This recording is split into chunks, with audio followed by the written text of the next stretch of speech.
welcome back to another double-stuffed episode of the Film Alchemist podcast, the show where we take the movies we love, break them apart, to find out what gives them their magic.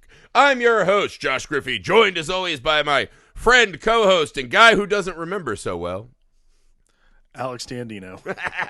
All right, before we begin today's scrumptious, that's not the right word as we get into it, today's sad as shit double feature, a little bit of business. I don't know why scrumptious came to mind. I think I'm just hungry. It's late. Anywho, guys, it's official. We are on Patreon. That's right, patreon.com/filmalchemistpod. The absolute best way to help the show. The absolute best way to make the show what you want, like our friend and patron, Mason. So our friend Mason tonight, he programmed the double feature that we are covering today, and damn did he do a good job. We have a Patreon exclusive library where our patrons have selected episodes or voted on episodes. You guys can help decide what double features you want to see in the future. Full-length commentaries, miniseries we're working on, all kinds of great stuff over there. Any and all support is greatly appreciated, guys. As little as $1 a month you can get in, help the show out. We appreciate all of the support that we already get from you guys, and we want to send an extra thank you for anyone who's about to help as You're the best. Again, that's patreon.com/filmalchemistpod. All right, the YouTube Film Alchemist. Make sure to subscribe. You can see our faces. We look like cartoons, but we ain't. You can email the show, filmalchemistpod@gmail.com. You can find us on all the socials you're on. We're easy to get a hold of. We love to hear from you, and something easy, free, fast, cheap you can do that really helps us out. Leave those 5-star rating and reviews wherever the hell and everywhere you find the pod. Helps us defeat the algorithmic memory blocks to be trying to keep us from getting into your brain waves. Oh, yes. I don't know. I'm trying to get this peppy-ass energy I'm not up. sure you're going to find it for this, but I appreciate your attempts. I'm trying to bring the energy up, right? I'm trying to come in full, like, Macho Man, Ultimate Warrior energy kind of thing. Well, Ultimate Warrior ring entrance, not Ultimate Warrior later in life, and everything he said, that was very bad. But I'm trying to bring some energy. But Mason programmed a double feature. Now, this was fun, man. 2 movies that I have never seen, both of which are wildly fucking depressing. One of them wants you to sit and be gobsmacked by the depression you will feel. The other one tries to put a little optimistic, the human spirit will persevere stank on it, which I did appreciate. So Mason's double feature, I'm not sure what I would name it except for, damn, I'm happy I don't have it that bad double feature, I guess. Yeah. I don't. It makes you, I feel like, especially as Americans, we do a lot of this, like, you know, doom is, like, woe is us, you know, doom everywhere, the planet is falling around upon us. And then you watch movies, and you're like, Jesus Christ, guys, like, we can do better. Like, our problems are very easily fixed if we'd all just stop being cocks to each other. Yeah. The problems that we will see in today's double feature, Waltz with Bashir and The Breadwinner. So this episode is going to cover Waltz with Bashir. But yeah, this is it's kind of an eye-opening thing, right? What you're watching. I think especially as Americans, we get this real isolationist headspace, right? Where we look at everything from the American first point of view, right? And even when we're having a bad day and the news is bad, most of the time you can go, you know, walk about your normal life, you know, do these kind of things that feel normal. Yeah. And then I think we forget that there are places in the world sometimes where all of these things we see on the news, this footage and the bombs and the explosions, that's someone's home. That's where someone else lives. And I think sometimes it's hard for us to put ourselves in other people's. That's just a human thing, period. But I think especially for me, I find it hard to sometimes look at those things and really stop and be willing to put my mind into contemplating that. So today's movie, Waltz with Bashir, is essentially the story of this guy who was a soldier. And he was a soldier, in this slaughter, right? Essentially this military slaughter of these people in this tent settlement, right? And so But what we realize, what we start, right? It's essentially two guys having a drink, and the one guy starts talking about this dream he has, right? These zombie-looking dogs, right? They're hunting. They're running through the street, right? The opening of the movie, it's this really kind of unique animation style, right? And it's just these dogs, these zombie dogs just pounding through the streets, people getting out of the way. They stop and they look up at a window. Here's this fucker up in the window, right? They're looking at him, growling, barking like they want to fucking rip his throat out. We cut to a bar, which I already thought was a cool device of the movie, right? It's like a dream inside of a cartoon dream inside of a cartoon world. So there's so many layers of candy between us and whatever the fuck's happening, right? But he says, right, why 27 dogs? He was in the military. They would go into towns. The dogs would give him away. His job was he was the guy who liquidated, I believe his phrase is, the dogs. I remember every dog. Our humble narrator comes to the realization he can't remember a lot of the things that he did when he was in the service.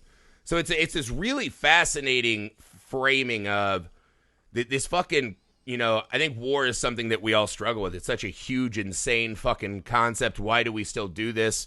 How do people recover from these things?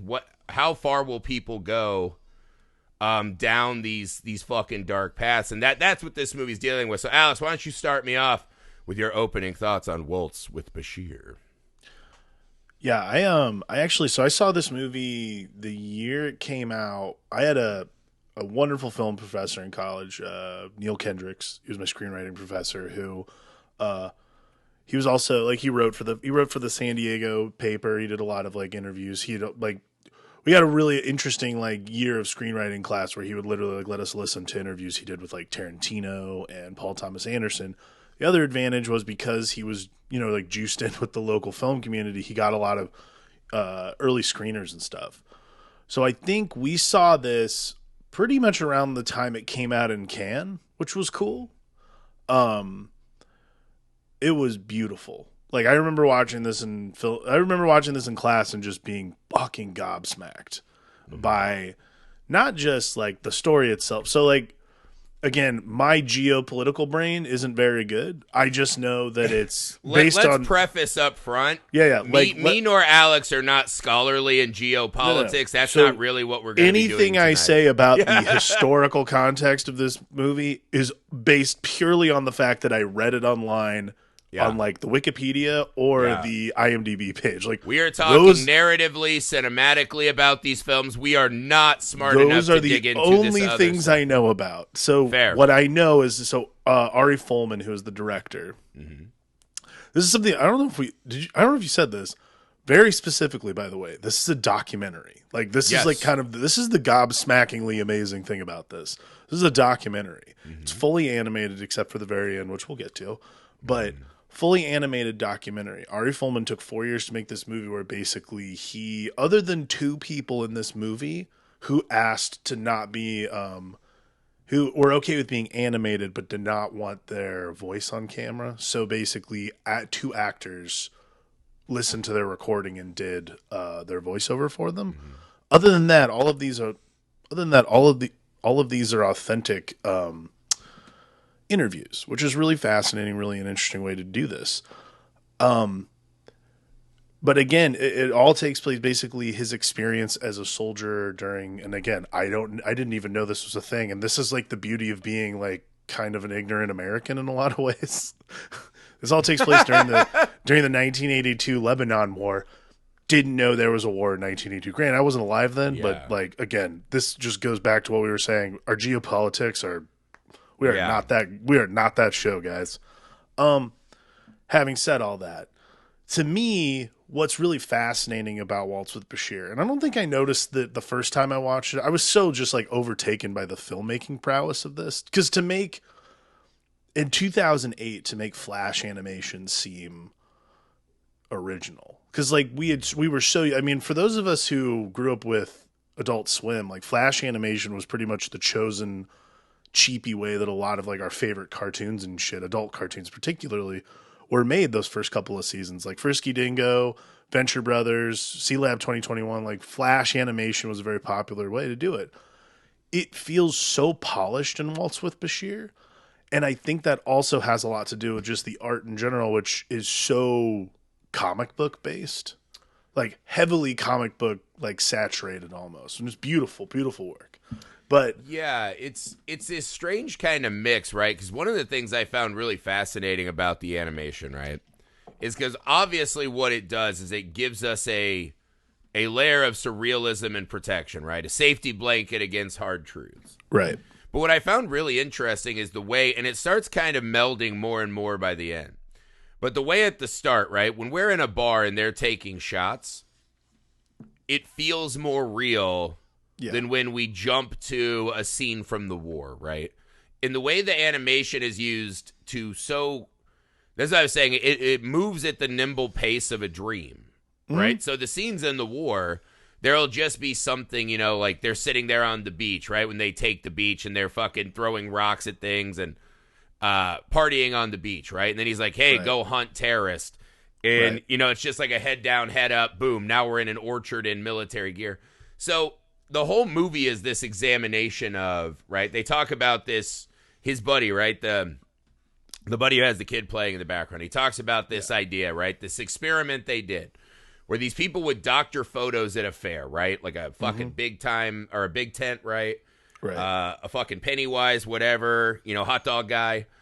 And they'd put the person in there. And he said 80% of people would just, oh, yeah, I remember that day. It was a great day. They would fill the void, right? And as he describes it, memory is dynamic and alive. And that's how I thought of these, because they're not they are recreations, but in a more dynamic and alive way. They're recreations in the way that like your memory would work. I think this is like a really fast, like this is so watching it the first time I was talking about like being just enamored with the filmmaking itself. This time watching it, and again, this is why this movie actually should be watched more than once. I rarely like a lot of the movies we talk about on this pod. I'm like, yeah, you don't need to see it more than once.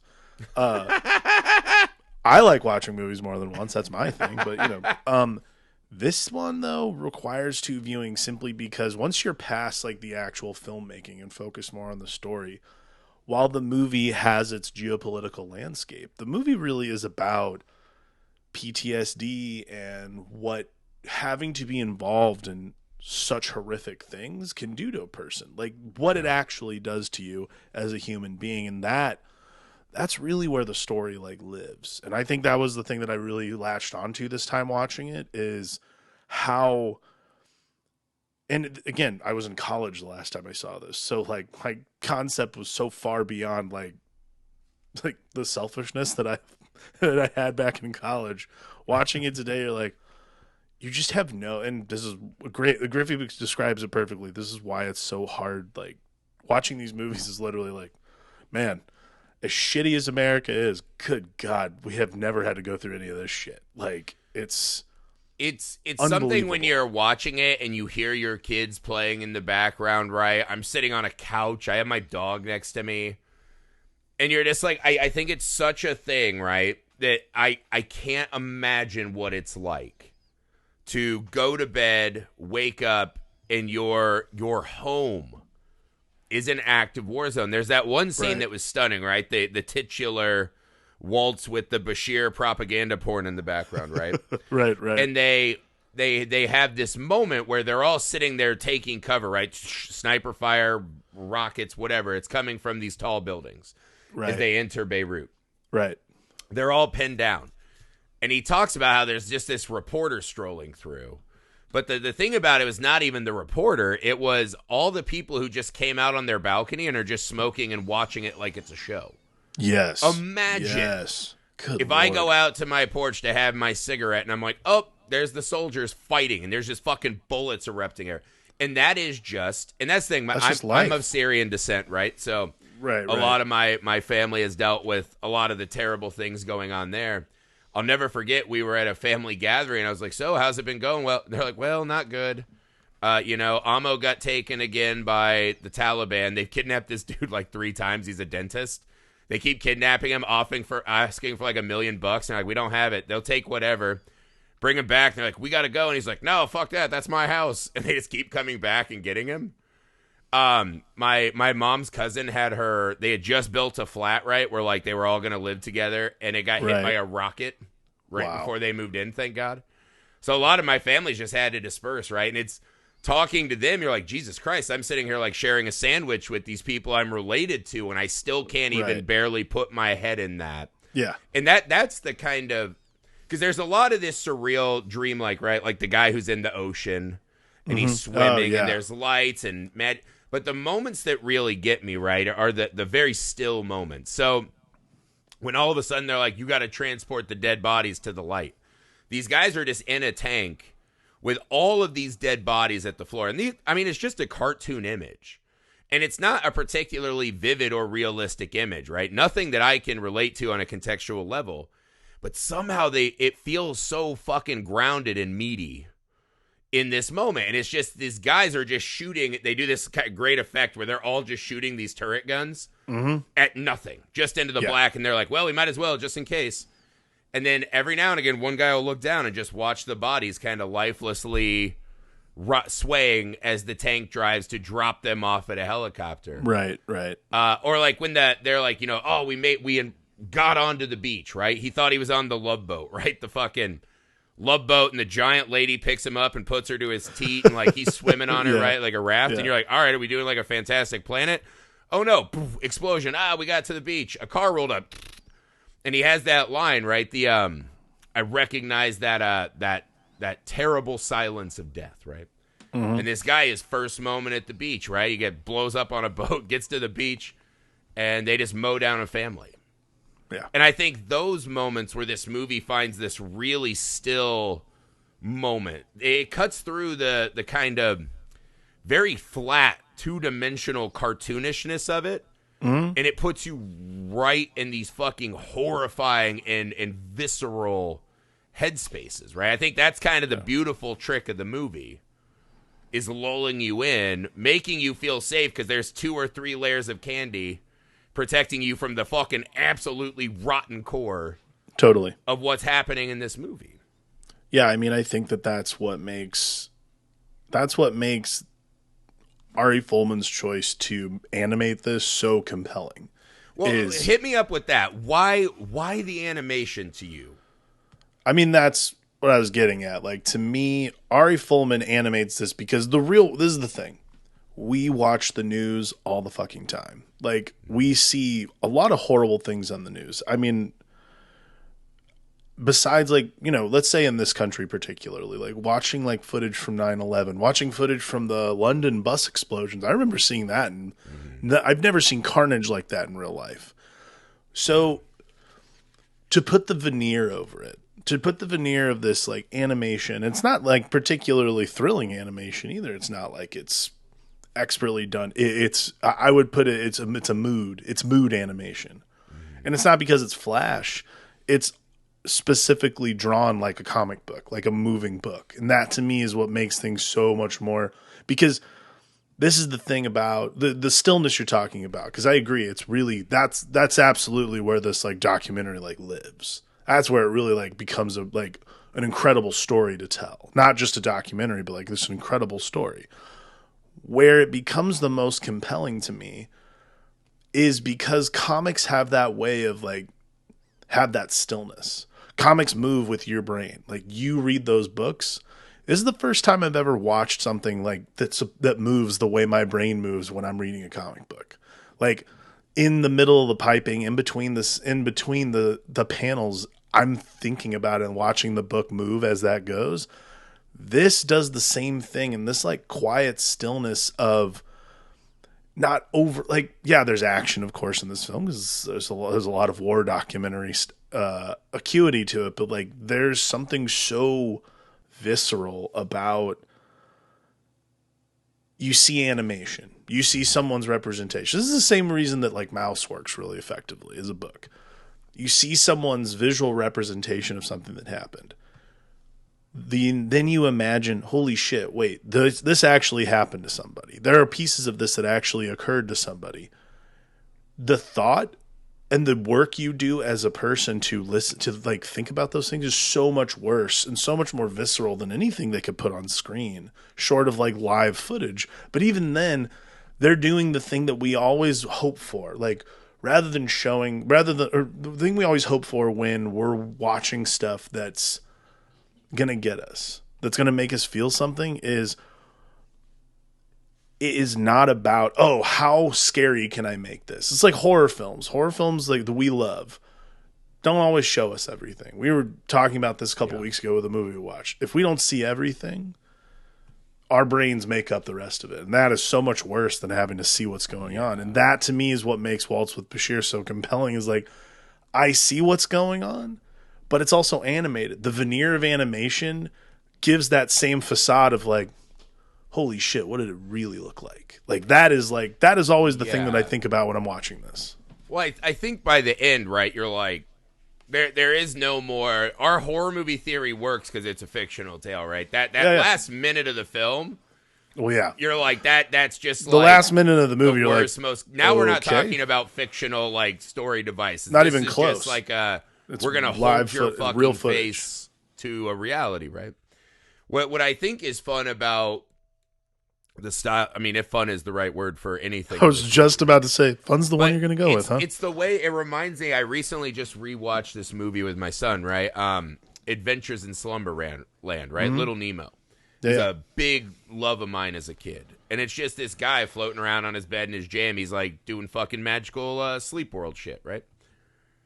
And that's kind of what this movie does, right? Is they have these moments where you're jumping at the speed of thought, right?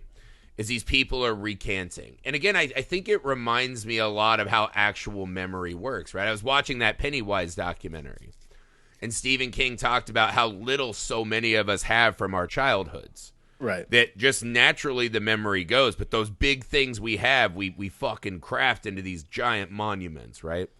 And we add all this extra stuff around, right? We are writing our own versions anyways. Right. And the movie's constantly asking us is, how much of this is real and how much of this are people remembering? Or because, at one point Ari's just, the memory of the massacre is not in my system. Right. Like it's a computer file that's missing, right? Right. And so when you're watching the animation and it moves around, right? Again, like I said, hey, uniform.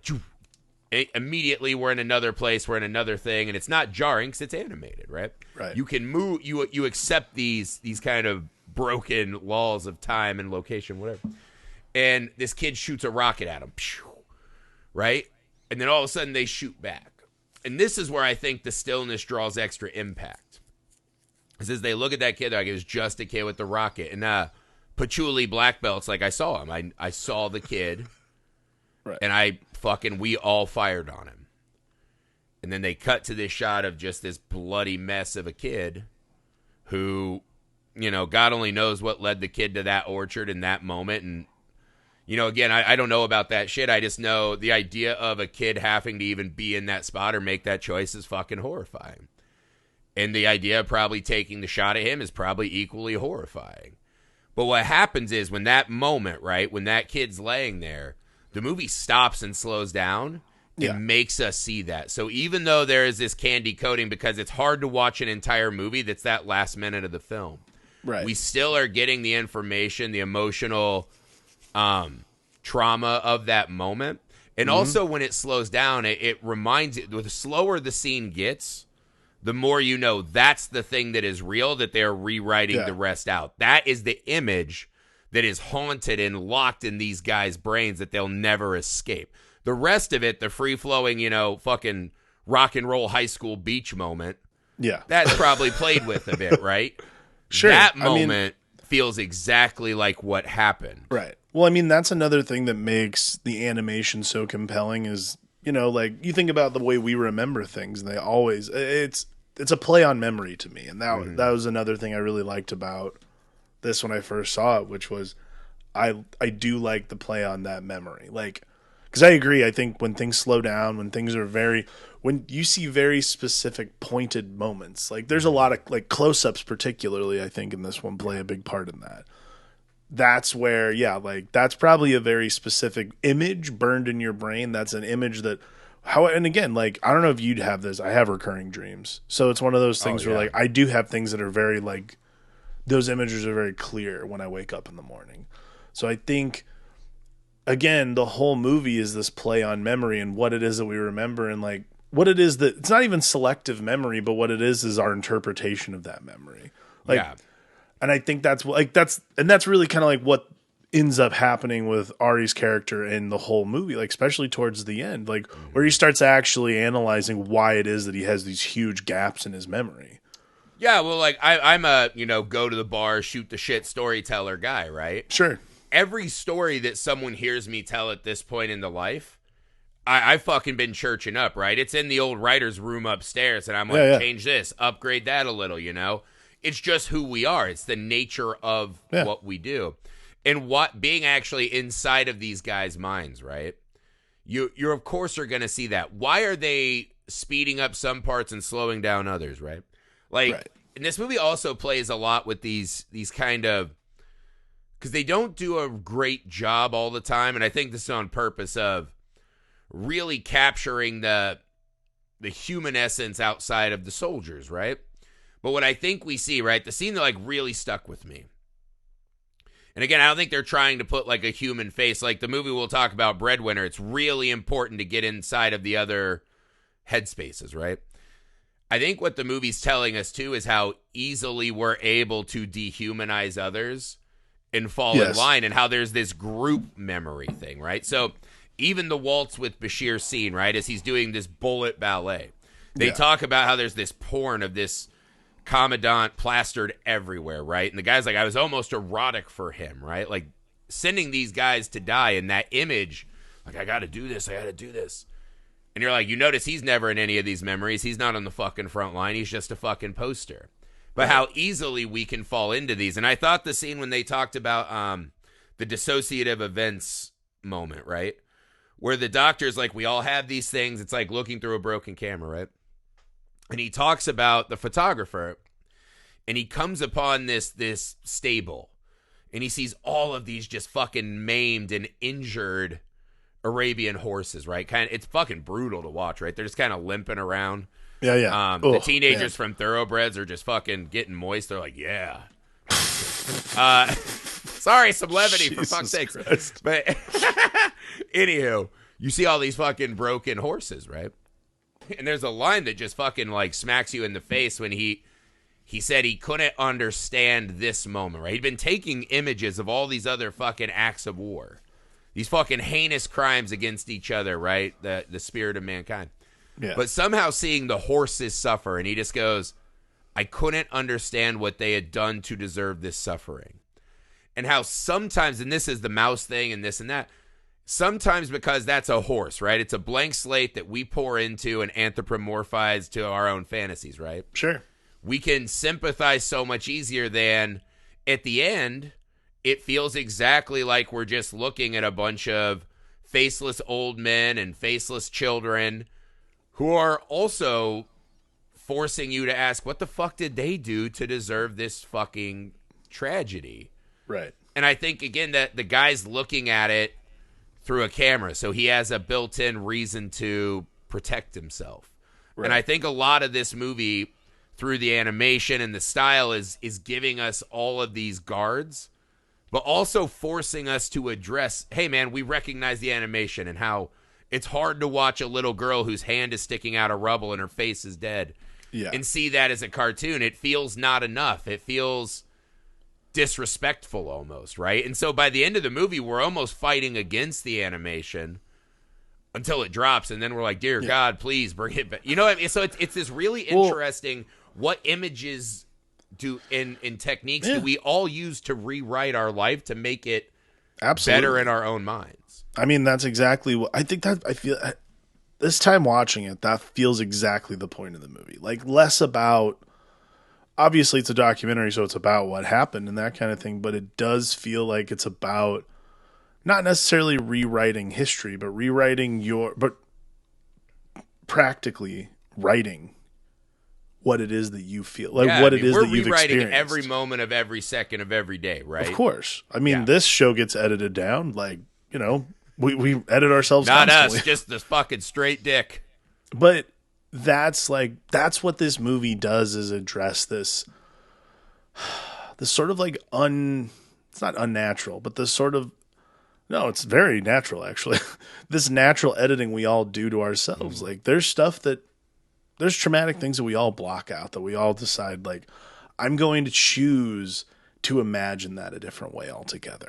Yeah. And I think that's what makes this movie so intense. And then the animation, again, like, it is this, like, really beautiful veneer, but I like what you said, though. Like, it is like the sugar coating that when we get to the end and we have this minute of real footage, you're like, oh my God, can we please bring this shit back? Like, it's please. so fucking horrifying, man. It is, like, and I think that's the thing about the ending that is so, that's what makes it so impactful. Not because, like, we haven't seen real footage, but really because, like, it comes on so quickly. And it's after this really cool shot where, like, it's like zooming through, and also, like, just the wailing, like the cries and all that shit. Oh my God. Like, that was actually the point where I was like, I feel really good right now about this being animated, because I don't think that was what caught me by surprise. I remember I had totally forgotten the ending to this. Yeah. And it caught me by surprise. I'm like, I can feel okay, because, like, this part probably, this has got to be like, because I'm like, this has to be like, oh, he found, like, footage and he's just layering the audio over the back. Like, that makes sense. Like, that's what they do throughout all this when things are blowing up and that kind of stuff. And then when it is like, oh my God, it's real. Oh my God, this is like a minute of real footage and, like, raw, like, death and misery. And you're like, holy shit. Yeah. This whole thing, this is like, by that time in the movie, this is like an hour, it's an hour and a half long. And by that time in the movie, you're still almost questioning, like, what is real about this? Like, there is something that's so, like, not just because we're not Lebanese, not just because we're not Palestinians or Lebanese, like, it's because it's animated, because there is this just, like, wall up when things become real again. You're like, oh my God, I had no idea. It's almost like you haven't been watching a documentary. You completely forget you're watching a documentary. Like, Jesus Christ, it's real. Also, the whole movie's asking us to be like, did it happen? Didn't? Like, the fact that you could just forget something like absolutely. This, right? And so, yeah, it comes at this moment, right? We're just getting fucking plastered with bullshit, right? The tank guy is like, well, it seemed okay to me, right? Listening to him justify, and you're like, well, can I follow that train of thought? All right. And he's like, well, I reported it. Where are they, right? Oh, they're up on the tallest building. Definitely tall enough to see everything, right? And he's calling in the attack, and they're like, hey, don't worry about it. Have a happy new year, whatever. That scene is fucking crazy, too. Just this, human beings being loaded into vans with a cross on it, right? Getting crosses cut into their chest. Just these fucking strange, even the settlement themselves, right? It's all these strange images of the military and authority and government and religion just kind of colliding. And what we watch are, when they start lining up the old people and the kids, and we hear gunshots and this and that, all of those fucking images fall away. It doesn't matter. There is no more Christianity to hide behind, right? There's no more government or military, or I was doing my job, right? Like, that was one of the crazy things. They talk about how Ari might be blocking this because he inadvertently became a Nazi himself. Well, right? that's like his, like, thesis by the end, is that he's blocking this out because of this, like, immense guilt he feels for being. His parents were in Auschwitz. Yeah. And now he is a part of a similar, even if he wasn't, kind of event. Like, even if he wasn't, I think they said he was part of the, like, second or third ring. Like, whatever group he was, like, even if he wasn't part of the people who directly killed these people, the immense guilt he feels for being even associated with it on that side. And well, also we have to wonder if that's even true. Because that final shot, right, is those women are screaming and wailing, right? They're like, go back in. And this one guy's like, well, I'm going to go back in and witness, right? Yeah, Which I think's a very powerful moment. Some guy realized, I have made one of the greatest errors a person could make, and I have to suffer, right? Right. And so these women screaming is just a fucking scream into the void. It could be the most true moment in the entire film is them just helplessly wailing into the void in pain and agony. That's real. You can't hide that behind animation. You can't hide that behind symbols. That's where it just brings you right back down to earth. Yeah, like, that's and as we fly into Bashir's face, right, and he is hit by this wall of sound, that's when the animation drops off and we see the real shit. Yeah. And that one image of that one child in rubble, you can do all the documentaries you want. You show me that, and all I know, all other government, politics, religion aside, someone has fucked up as a human being. We have fucking failed as a species when that is the result. And I think that's kind of the wonderful unpacking of all of this, right? Because at the end, we don't know. Ari might have been one of the guys pulling the trigger. We have no fucking idea. And I'm not here throwing accusations. I'm just saying the nature of how this all works. It's the nature of this, like, the gap in your memory. Like, you're trying to justify to yourself what it is that you did and why you feel so guilty. So even if he's not part of it, he's still part of it. Like, again, it's like we're just following orders. It's like, and I don't think he's trying to absolve himself. I think part of the experiment is be careful how you rewrite these things. Right. I mean, I think what's fascinating is this is a kind of documentary where you absolutely could do that. Like, and like most arrogant filmmakers might take the opportunity to try to find a way to absolve themselves. Like, I think for Ari Folman to lay it bare like this and to address, like, I can't remember things because I feel so guilty because it's possible that it's not just possible, it's probable that I'm a part of this.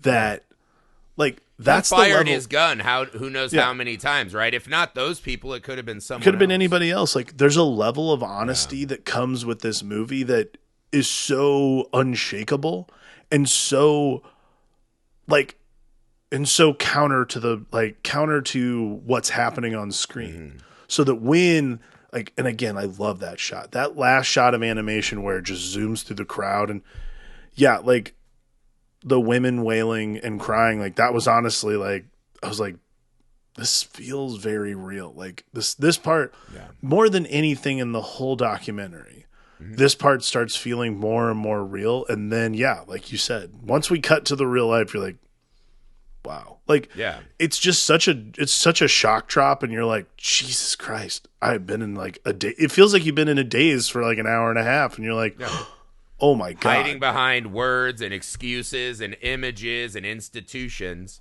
And again, you pull it back and you hear a lady crying, and you cut to a child beneath rubble, and you're like, because that's the other thing. I read a little bit online that there's a little controversy, right? Yeah.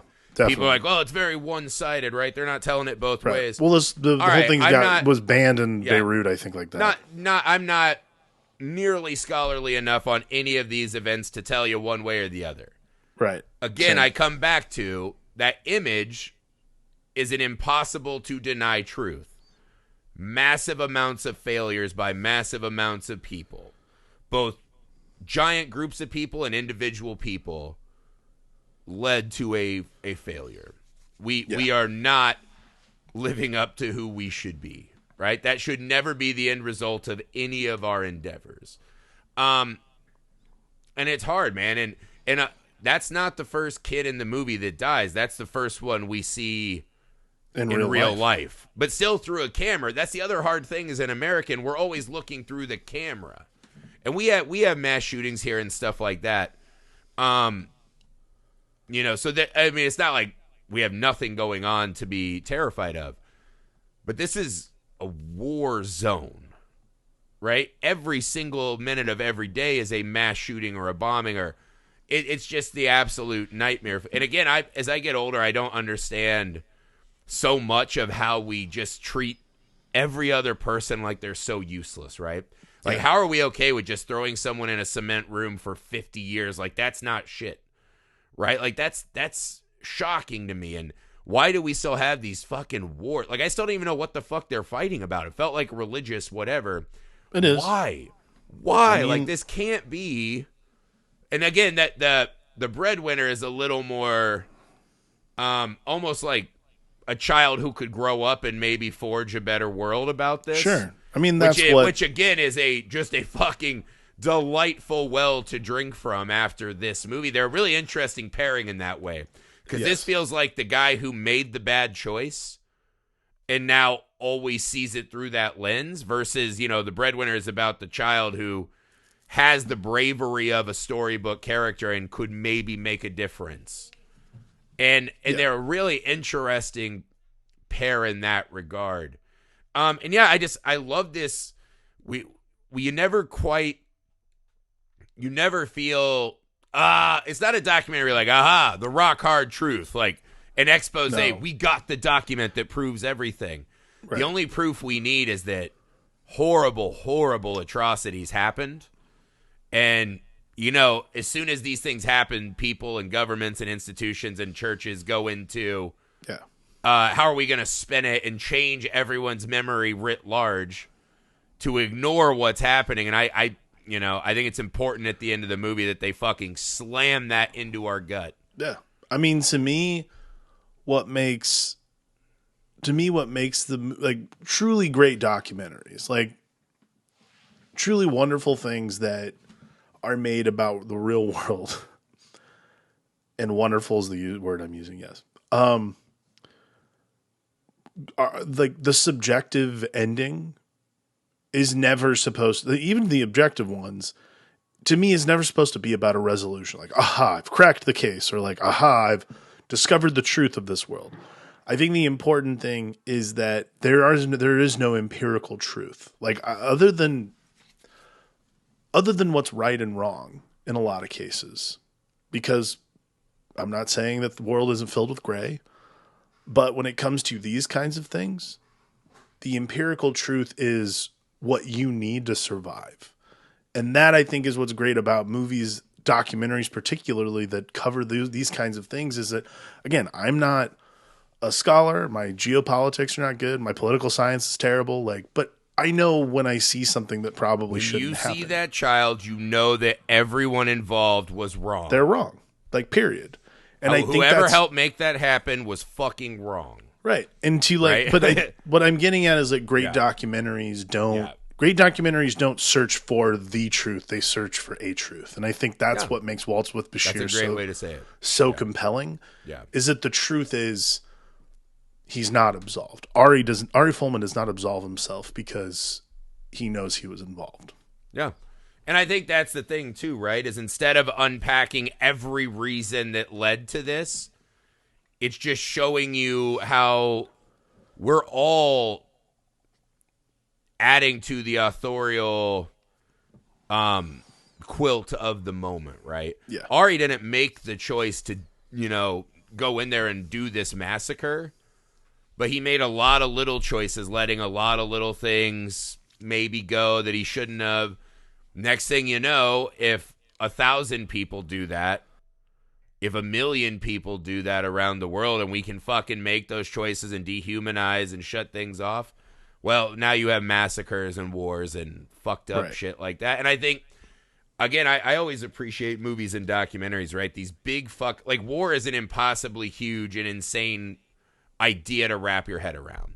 Right. And stupid people who've never been to war will be like, well, there's a reason, blah, blah, blah. Whatever.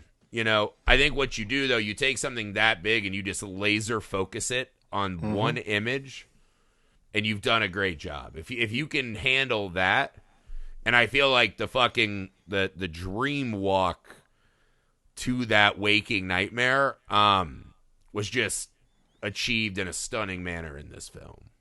Agreed. So thanks a lot, Mason, for fucking bombing us out. No, I'm just kidding. I haven't watched this movie in a really long time. I've never seen it. This was a stunning piece of work. It's always really it's what I like the most about stuff like this is that it's movies that I remember watching in college, either for assignment or just for pleasure, coming back to them now over 10 years later. My lens has changed so much in rewatching these. Yeah. It's always great when this kind of stuff happens. Yeah, it's a depressing movie, but at the same time, it does change things considerably when you think about it. I really do appreciate it. Yeah, the growing and aging, and now you're in a different place and family. It's always interesting to revisit these stories of kind of abstract, evils, right? Agreed. But yeah, thank you, Mason, for your patronage. How dare you make me cry that much in front of my family and children? So this, guys, is the first half of Mason's double feature because he was awesome enough to show some love for the show over at patreon.com/filmalchemistpod. Please, if you can, do the same. Begin to take control of our dreamscape here at the pod, right? Force your movies upon us, and we will gladly do that. We'll waltz with whatever movie you want. Again, that's patreon.com/filmalchemistpod. The YouTube is Film Alchemist. The email is filmalchemistpod@gmail.com. We're on all the socials you're on. And make sure to leave rating and reviews wherever and everywhere you find the show. Thank you so much again, Mason. Right now, available to you if you're hearing this, you have access to part 2 of today's double feature, The Breadwinner. So we'll see you soon. It's so good, and it's a lot lighter. While still just massively heavy. Yeah, a lot lighter is a bit wrong. But definitely not as brutal as you'll hear about it soon enough. We will see you soon. For the Film Alchemist, I'm Josh Griffey. I'm Alex D'Andino.